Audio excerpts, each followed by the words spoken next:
लिखवाया था उसको याद रखिएगा, बाकी बनाने में कोई दिक्कत नहीं।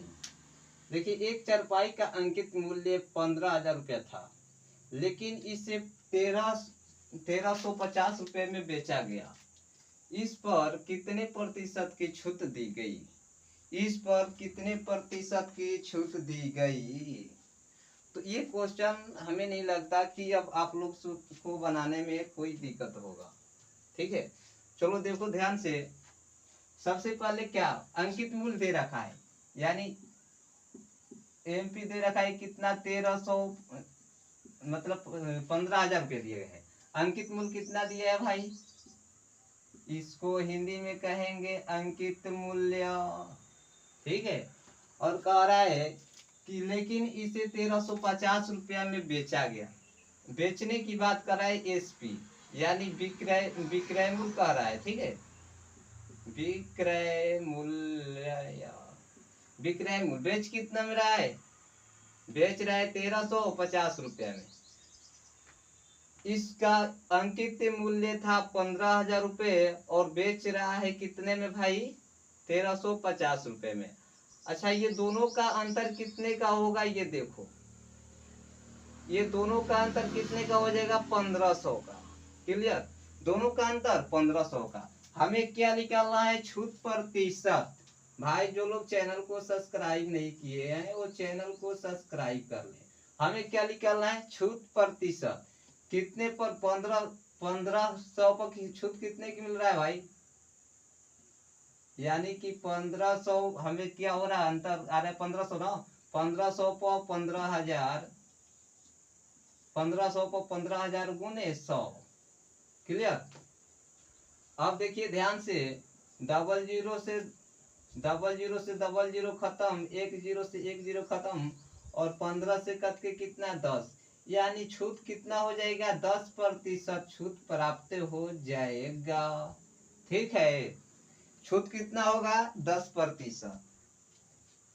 इस तरह से क्वेश्चन को बनाते हुए हम लोग चलेंगे, लेकिन एक बात ध्यान में रखिएगा कि कहाँ उलट के गुना करना है और कहाँ सीधा गुना करना है, मैंने आप लोग को बता दिया पहले क्वेश्चन में।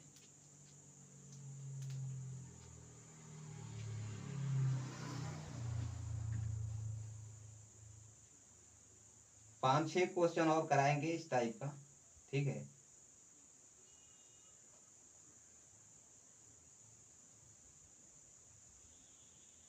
चैनल को सब्सक्राइब कर लेना भाई, अगर सीखना है तो।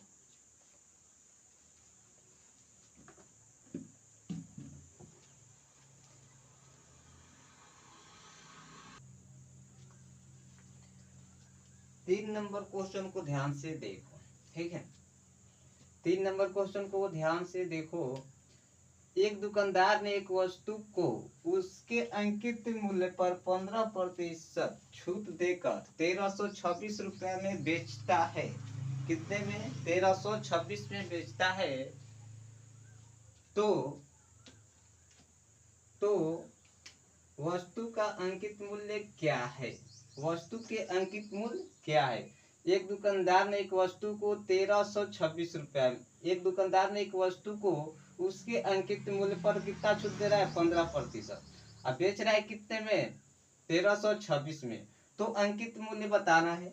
तो सबसे पहले देखो, यहाँ पर अंकित मूल्य नहीं दिया है, अंकित मूल्य नहीं दिया है, अंकित मूल्य।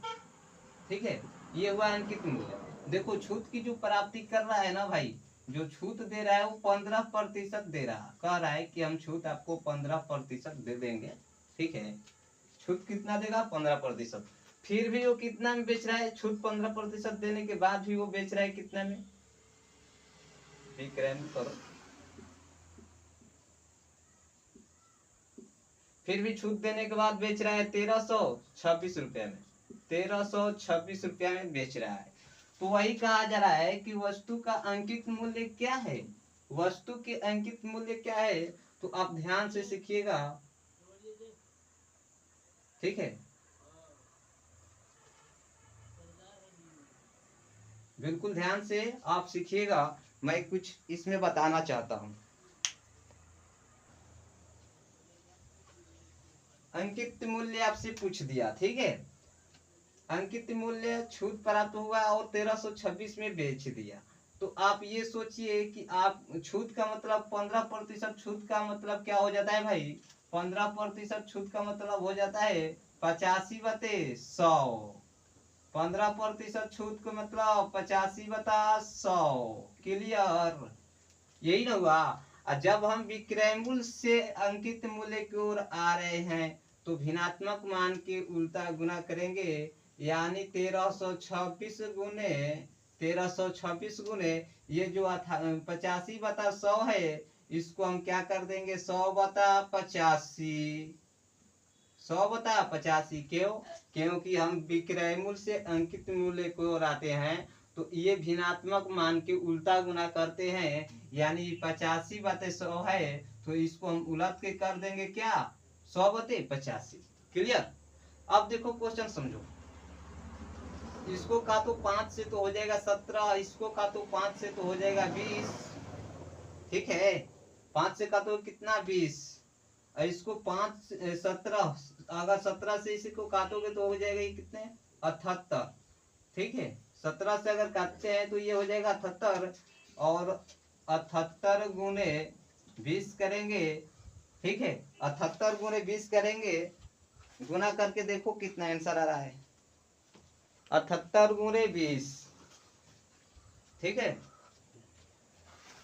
78 गुने 20 यानी कि 0.65, यानी 1507 हो जाएगा क्वेश्चन का सही आंसर, ठीक है।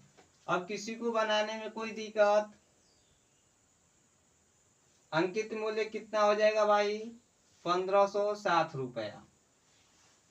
क्वेश्चन जो कहा था उसके अनुसार हम लोग चले हैं और क्वेश्चन को बना चुके हैं। लेकिन जो लोग अभी तक से चैनल को सब्सक्राइब नहीं किए हैं वो चैनल को सब्सक्राइब कर लें, ठीक है।